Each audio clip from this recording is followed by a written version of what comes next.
Hey all, welcome back to another video. So today in the shell scripting series, we'll be going over the missing code library, which is chapter 1. So very simply here, we'll go, it says, what is POSIX? In early days of Unix, where the Wild West, with companies innovating and taking the operating systems in different directions, while simultaneously assuring customers that all of the new versions were compatible with each other, and just like each other Unix, the institutions of electronic engineers stepped in and said that with the tremendous effort from all the major Unix vendors, created a standard definition of Unix called the Portable Operating System Interface, or POSIX for short, against which all commercial and open source Unix implementations are measured. You can't buy a POSIX operating system per se, but the Unix and GNU Linux you run in generally POSIX compliant, though there's some debate about whether we even need a POSIX standard at all when GNU Linux has become the de facto standard of its own. So we'll keep on going. It says finding the programs in its path. Shell scripting that uses environment variables like Mailer and Pager have a hidden danger. Some of these settings may point to non-existent programs. In the case you haven't bumped into the environment variables before, Mailer should be set to your email programs you prefer, so like user /bin /mailx. And Pager should be set to the programs that you use to view long documents, one screenful page at a time. For example, if you decide to be flexible by using the Pager settings to display script values, would be more or less program. How do you ensure that the Pager environment's values is set to the valid program? The first script addresses how to test whether your given program can be found at the user path. It's also a good demonstration of a number of different shell scripting techniques, including script function and variable slicing. Listed in OneTech1 shows how you can verify the paths. So in this code, it has the you have the bin bash at the very beginning that allows you and able to run the file. So then we'll go through here, and then I think they're going to explain on it. So as stated in chapter 0, we recommend that you create a new directory called scripts. In the home directory, you then add a full qualified directory name to your path variable, using the echo path to see your current path and edit the contents of your login script to modify your path accordingly. See configuration of your login script on page 4 for more details. If you're listed in the terminal with the ls command, some special files like bashrc and bash profile may not show up at first. This is because the files that you start with a period or as bashrc does as considered hidden in the file system. This turns out to be a bit of a bug turn feature very early on in Unix to list all of the files in the directory, including hidden ones, using the TAC-A argument with ls. So going down, we have what we'll start off, which is var equals, I'll actually increase the size so y'all can see this.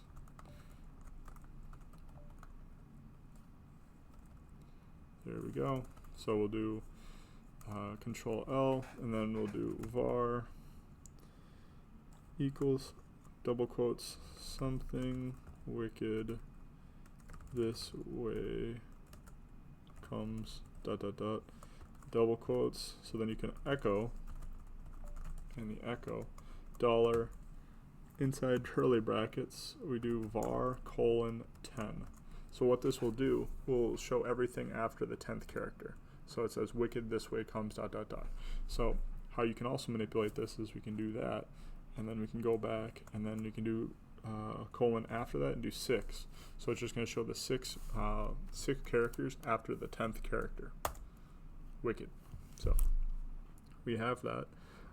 It says running scripts. To run the script as a standalone program, we first need to append a short block of commands to a very end of the file. These commands will do the basic work of actually getting user input and passing it in the function we wrote as shown here. So it says if the number that you put in is less than 1, then echo usage that first command in, and then echo is 1, and then finish. So it says check for command for the $1, which, and then the case will be echo 1 found in path, 1 not found, or not executable, and then it says echo 1 not found in path.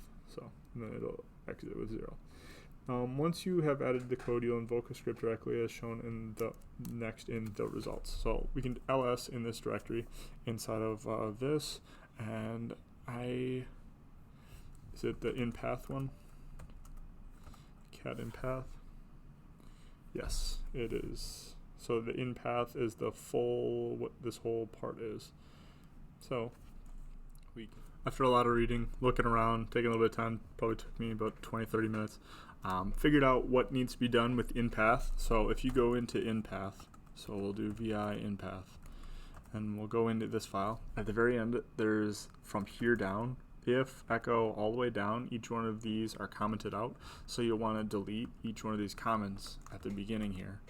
Boom, just quit out of this. And then once you have that, then so we'll clear out of this, make it a little bit bigger for you size wise, and then we'll do the in path, so / in path, and then we'll be able to go to like echo, and then it'll show echo found in path, and then we can do like in path, and then it has what's the other examples? So down below, a few other examples. So there's Mr. Echo, so it's Mr. Echo. Boom, it says echo not found in path, and then it says / in path, and then we can do user bin Mr. Echo. And then it says not found in path or not executable. So shows all three of the different inputs that are available once you uncomment all those bottom lines of what's then able to digest information. So we'll go next, and it says hacking the script. If you want to be a code ninja, here are very first script, which expression, the $var :0:1. It is no more the complicated cousin of that. This is the POSIX variable slicing method. A parent gobbledygook is really two nested string slices. The inner calls for the $var number, extracting everything but the first variable of the var, where the $ is the call to delete the first instance of the given pattern, and the question is the regular expression that matches exactly one character. Next, to call the var pattern produces a substring of everything left that once the specified pattern is removed from var. In that case, the pattern being removed is the result of the inner call. So what we're left with is the first character of the string. So it says also, if you want to create a version of this or any other script that's differentiated between that which running a standalone and what's invoked from another script, consider adding a conditional near the beginning as shown here, if bash source is equal to 0. So we'll leave this an exercise for you, dear reader, to write the rest of the snippet after some experimentation. It says script number 47 on page 150 is a useful script that closely relates to this one. It validates both the directories in the path and the environment variables in the user's login. So we got alphanumeric only. So if we go in here, we're in the first one, and then I think it's going to be this alpha script. It's a valid. Yep, alphanumeric. And then we go in here. It says it's validating. So it says if the valid characters $1, then return 0, else return 1. So begin the main script, delete everything below this line if you want to include this in other scripts, and then we would go like that, echo, and enter the input, read the input, enter in, and then input is valid. So all of these, we want to, again, go here.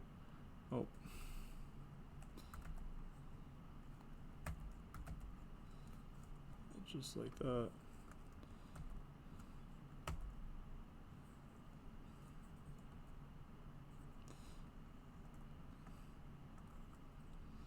And then we'll go here, delete this, delete this, delete, delete, delete, delete, delete, delete. So all of those.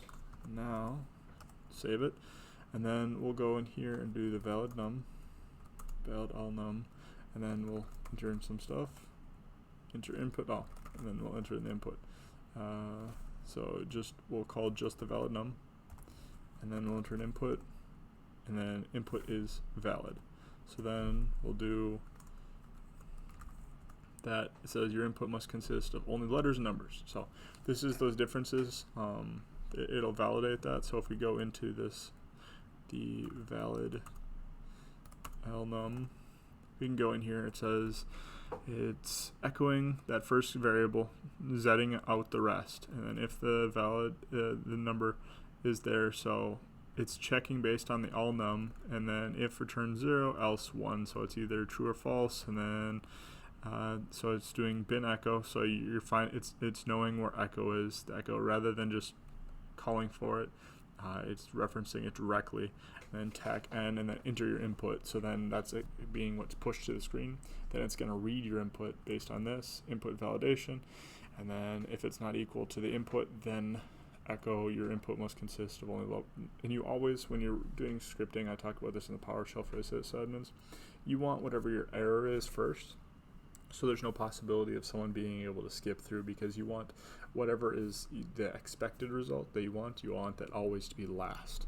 So echo exit equals 1, and then you do else echo input is valid, and then you finish, and then you echo equals 0. So very simple. Go through that. So we have that. So it talks about this here. So it's another great script. It says this next one, the logic of this script is straightforward. First, to create a new version of the entered information with the Z-based transform that removes all the invalid characters. Then compare the new version with the original. If the two are the same as is well, if not, the transformation lost data that wasn't part of the acceptable alphanumeric plus character set, and the input is invalid. This works because the Z substitution removes any characters not in the set alnum, which is the POSES regular expression shorthand for alphanumeric characters. If values of the transformation doesn't make the original input entered in earlier, it reveals the presence of non-alphanumeric characters in the input string and indicates the input is invalid. The function returns a non-zero result to indicate a problem. Keep in mind we are expecting only ASCII text. So we have the valid num shell script simply use, asking the user to enter a script to validate. Listing 1tac4 shows how the script handles, validates, and invalidates input. So you have valid num. So we'll run it again. Valid num, valid all num, and then it says enter input valid 1, 2, 3 sample. So it says input is valid, and then we'll do.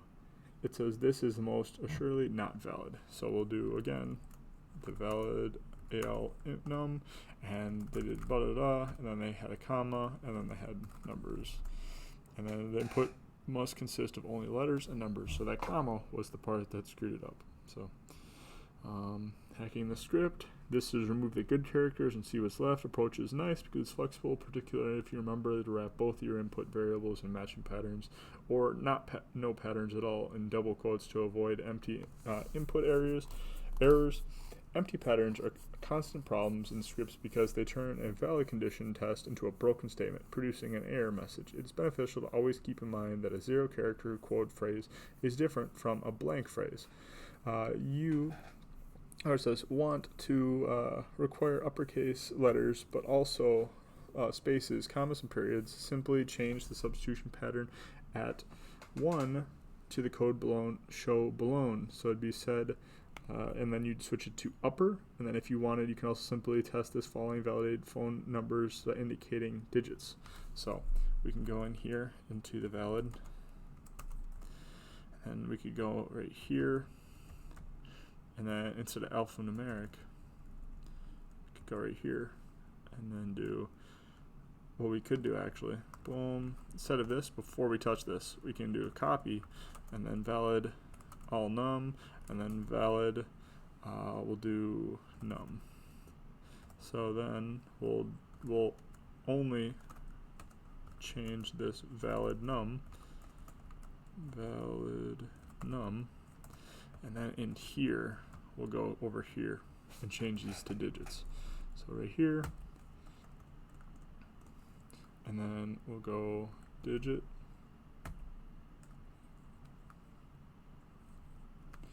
go back, digit,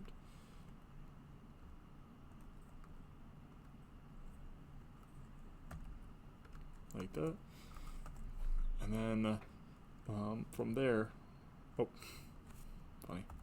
And then should be good. So WQ, and then we'll want to check valid num. So valid num, and then we can enter in phone number, boom, boom, boom, boom, boom, boom, boom, boom, and then boom, boom, boom, boom. So then there, and then it says input is valid. So now, but here's the thing, if we go like this, and then we enter in any characters, any letters, it's going to say your input consists of only letters and numbers, which it should be only numbers now. So if you go back in here, valid num, and then we'll go down to this line right here, and then I can go right here and delete this. So boom, boom, boom, boom, only numbers. And just as that's exactly, now we have it. Oh. Your input must consist of only numbers. So that's a little change that we can do, and then you can also do the same with the uppercase and then with all of that. So now we have normalizing date formats. So there's another one that is, if we do Control S to erase it, then we can look around, and then LS. There is, I think we're looking at norm date, so looking at VI norm date. Going inside of here, again with all of this is all commented out, so the very top, it's going to show the months of each, but then this bottom is going to allow us, if the value we enter is not equal to 3, then echo the usage months, days per year. Typical input formats are that. So we can go like this. No, we can keep this as that, but then we go here, that, echo, exit, finish, if, echo, finish. This is, so we have a few more lines. So it says, is the month input, that's a comment, if, and then we have the month, num to date, is that function, else, normalize the 3 letters, uppercase, and then finish, echo, and exit. So now we'll save that, and then we'll do norm date, and then how it wants it this time, a little bit different. Rather than giving us a prompt that we're entering into, we're putting this information beforehand. So when we go down here, we'll go down here, and then we will do 8/3/1962, and then it says August 3rd, 1962. So it changes it however you want. So we can norm date, and then we actually have it August, and then it'll change it to Aug 3, 1962 as well. So really cool way of how this produces information. So we can go boom, norm date, and so this is setting up the variables at the very beginning, the months, echo the usage, the input that we have, month, date, year. It's going to present that to us in typical import formats. It's showing us exactly what it was. That's what we saw initially when we first looked at it. And then expect the 4-digit year value, which is what we're looking for. And then if is digit, then month num to name. So we're changing that right there. A lot of input validation that is being done here. So it says presenting large numbers attractively. A common mistake for programmers make to present the results of a calculation to the user without formatting them first. It's difficult for the user's assertion whether that large number goes into millions without counting from right to left and mentally inserting a comma every 3 digits. This script is listed in 1-7. So there's another one now called nice number. Nice / nice number. Let's see if this works already. Nope, it does not. So we'll have to configure it. Nice number. We'll go in here and go to the bottom like we usually do. And then we'll have to uncomment all these lines. So we'll go right here and then finish, exit, echo.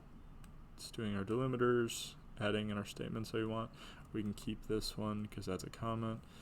Go here, done, escaping, giving our what we're looking for, case opt-in, and then while, so it's going to be a continuous loop, and then thousands delimiters separate every 3 digits, decimals, boom. I don't think think that I don't think I have to have that unquoted, but I don't know exactly. So then we'll go here, nice number, and then we'll create a big number, and then should change it just like that. So pretty awesome. I like how these scripts, a lot of useful scripts that you can actually use day to day. So I would definitely recommend saving these, put it in your opt directory. You have it in your desktop right now, but changing it to your opt, just so those optional dependencies, you can look at them later, being able to look at whatever you really want. So then go through here, still have the nice numbers, talking about that. All right, and then validating integer inputs. So it's going to be another thing, it's valid int. So how this one's going to change, it's going to look at whether the number is between values, and if it's between the values, it'll tell you whether it's true or not. So we're going to go valid int. Alright, so we're going to go down to the bottom of this. More than likely we're going to have to also input validation. Alright, so then if they're uncomment this line, this one, and that looks like it's it. So just 3 lines on this one. Looking at the rest of it, yes. So alright, so then we'll do /valid int, and then inside of here we'll do 1 2 3 4 .3 or 2 3. So invalid number format, only digits, commas, and separated spaces, etc. So then if we go like this, this input is a valid integer value within your constraints. Alright, so we have this. So now we can go 103, and then it has 1, and then 100. So now it says your value is too big. And then if we do the exact same thing, let's go, our number is -17. That's our number that we're looking between 0 and 25. It's going to say -17 is too small. It's not within those constraints. So now, if we change it to -20, it's going to say your input valid integer value within your constraints. So that's how it tests it between if it's above, below, and if it's even valid in general. So really cool script. And then validating floating points. This next script is valid float. VI valid float. So valid floats test whether a number is a valid floating point value. Note, in the script cannot accept scientific notation. To test whether your value is valid floating point number, we need to split the values into 2 parts, the integer portion and the fraction portion. And then we can test the first part to see if it's a valid integer, and test whether the second part is valid. And then if so, then it evaluates as valid. So we have to make sure that the first one can be negative or positive, but the second one has to be positive.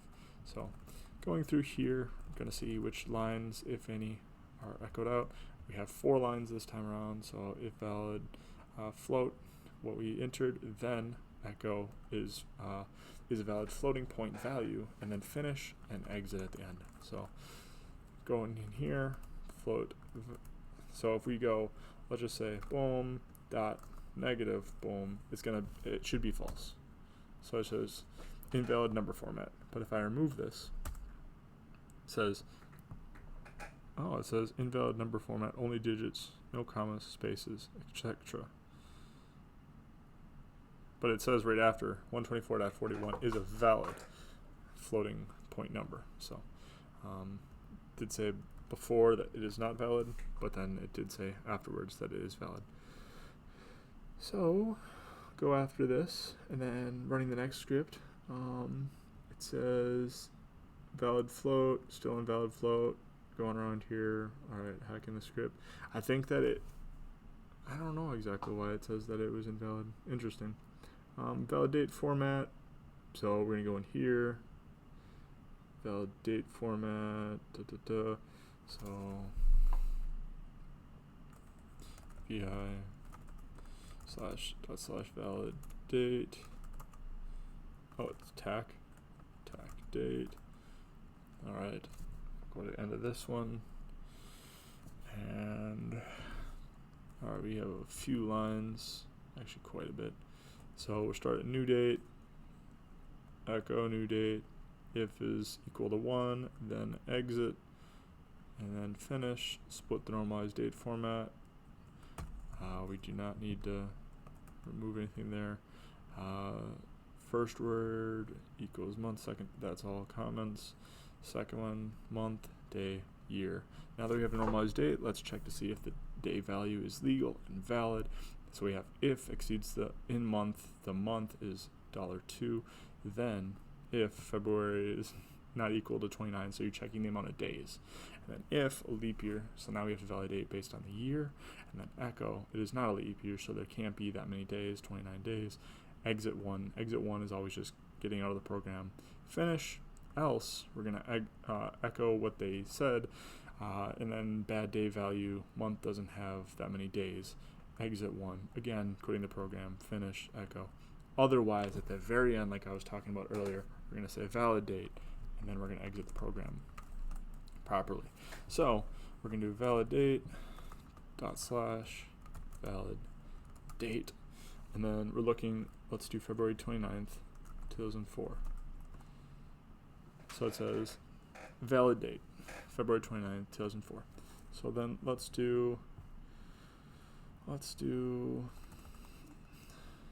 September 39th. Bad day value. September doesn't have 39 days. Really cool. I like that. So let's do 29. It says valid date.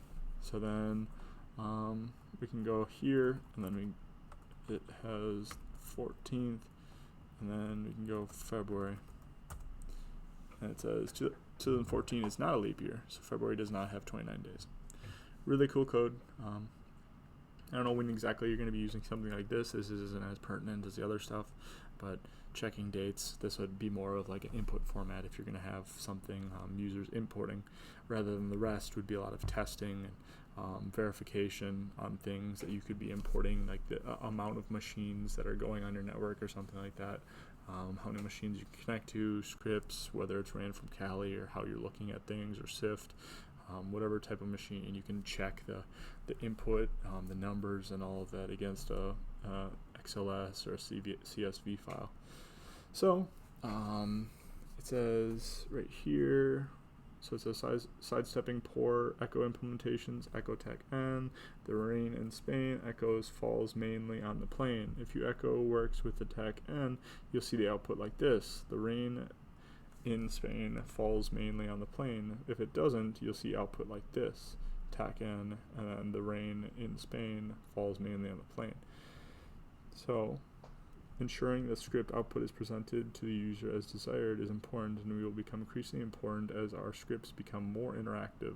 To the end, we'll write an alternate version of echo called econ, and that will always suppress the trailing new line. This way we'll have something reliable to call every time we want to echo TAC-N functionality. So if we clear this, we can do clear, or we can do Control S. So we have that file, so econ, and then here it is. This is what we're looking at. So it says, however, you may prefer to avoid the overhead incurring when calling the awk command. If you're having a user level printf command, you can write the econ to filter input through that instead of the listing 1TAC17. So print, and then you can do the %s and do that right up after. Then would be the $. So I'm actually going to keep it how it is, and then running the script. So I'm going to go like this, quit out of it, and econ, and then what it has here is enter coordinates for satellite acquisition.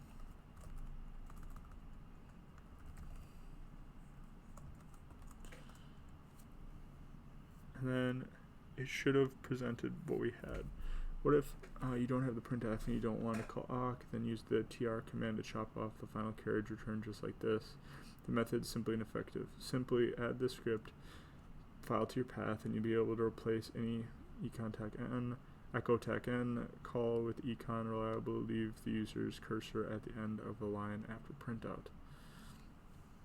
I don't know exactly what I'm doing wrong here, but I guess I'm going to skip on past this, and then we'll do the same. We'll look into arbitrary precise floating point calculator. So this is the script. So I'll do vi /script BC, and then looking here, if $1 is equal to tac P, then precision is $2, shift 2, and then else precision equals 2, default. Finish.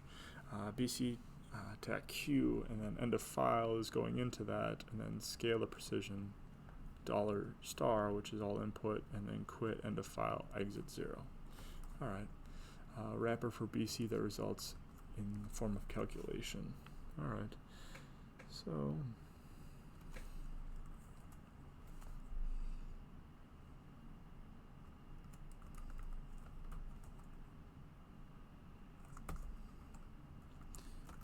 and do this. I have never seen this command, so 1962, 365, and then divide by 7, divide by 7, alright, we got that, and then quit. I have never seen that command before. Alright, so if we go back here and we see the script BC, and then we do 1466 divided by 7, just the exact same. So really cool output, and then we can do 10 decimal places past, and just like that. Wow, I like that. That's cool. That's cool. That's cool. So locking files, any script that reads or appends to a shared file such as a log file needs a reliable way of lock files so the other instantiation of the script doesn't accidentally overwrite the data before it's done being used. Common way to accomplish this is to create a separate lock file for each file that's being used. The existence of the lock file is to serve as a semaphore to indicate that the file is being used by a different script and is not available. This requests script that repeatedly waits and tries again until the semaphore lock file is removed, indicating the file is free to edit. Lock files are tricky though because many seem to be foolproof solutions don't actually work. For example, the following code is typically approached to solving this problem. While, and then in brackets it says tacf is $lock file, then semicolon after the fact do, and then sleep 1, and then done, and then touch the lock file. Seems like it would work, doesn't it? The code loops until the code file doesn't exist, and then creates an ensure. So I'll go through all of this, boom, boom. All right, so then we'll go in here, and then we'll look into this file lock. So we'll see if anything at the end needs to be commented out. Nothing here. All right, so then we'll do the file lock. And what does it have it writing on? File lock, temp, exclusive dot lock. So it says file lock file utility not found in path.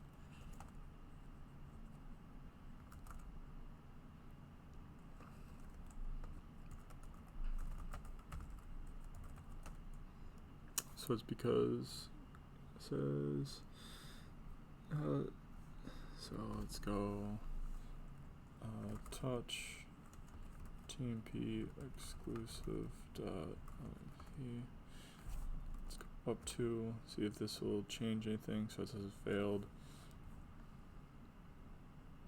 It's because it's not in path. Alright.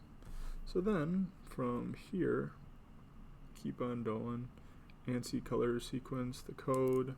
Which one is this one? ANSI color, so ls. And we'll look at this.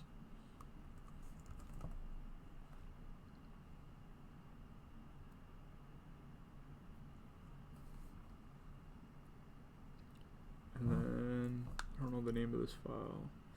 So it says, although you might not realize it, most terminal applications support different styles of presenting text. Quite a few variations are possible, whether you'd like to have a certain number of words in the script displayed in boldface or even in red against yellow background. However, working with ANSI, American National Standard Institution sequence, to present these variables can be different because of the user friendly. Simply use them. Listing 1TAC26 creates a set of variables. These values present in ANSI code, which can be used to toggle various colors and formatting options on and off. So looking around, how it works, bold, boom, boom, boom, initialize ANSI, and then so it has the results listing 1tech27 don't look so thrilling in this book, but your displays support these color sequences and definitely catch your attention. So this is phrase, yellow and red, it'd change it, warning, warning. So just like that, basically a form of HTML in a sense, and when you're using the script, you'll see the output like the following. Interesting. So we got that, tiny script, another script that we're looking at. So it's just different ways of compiling all this information. I think we're fairly close to the end of this section. Again, with the execution, setting the execution, and then running the script, and then boom, boom, boom. We'll go back to here. So it says, to understand how random numbers portion of the works, keep in mind that sequence $$ is the process ID of the shell that runs the script typically. So if we were to go echo $, double parentheses, $, and then put that 100, parentheses, 22. So we're looking at this, and then boom, boom. So this works, but not very random. One thought reveals why. When the command is run directly in the command line, the PID is always the same, and when run in the script, the command is different subshell each time, so the PID varies. Another way to generate a random number in the referencing the environment variable random. It's magic. Each time you reference, it gets a different value to generate between. So there looks like it's hello fixed and broken. So a guess number between 1 and 100. Let's do 88. Smaller. 33. Bigger. 66. Bigger. 77. Bigger. Guess right. 77 in 4 guesses. Nice. So hello fixed is what we're looking at. So, and then what they have here is hello, expected end of file while looking for the matches, syntax unexpected end of file, UG, the bane of a shell scripting developer, and expected end of file. I think it's one of the biggest things you learn in cybersecurity, programming in general. Troubleshooting is what makes the experts, and more junior people, such as myself, have a lot of working to do on troubleshooting as I go, but that's the whole point of me making these videos and how I want to help you learn, and I want to learn in the process too of a lot of troubleshooting, and especially in my off time when I'm not making these videos. So we got sed space tech n 19p high low echo right guess number in number of guesses. So that's exactly what we just saw. Really cool. High low, exact same thing with the guesses, the result, same with the guesses, all over again. So that is the end of chapter 1. Hope you liked it. I learned a couple things, saw how code goes with more I would say more interesting files, bash scripts than I've made before. I've made very simple ones, ping requests, net stats, very simple ones that do very easy tasks. These are a little bit bigger, which is awesome to see, really cool to see. So I learned some things. Hope you did too. If you have any comments, leave them down below, and hope you like it. Subscribe. Appreciate it. Peace.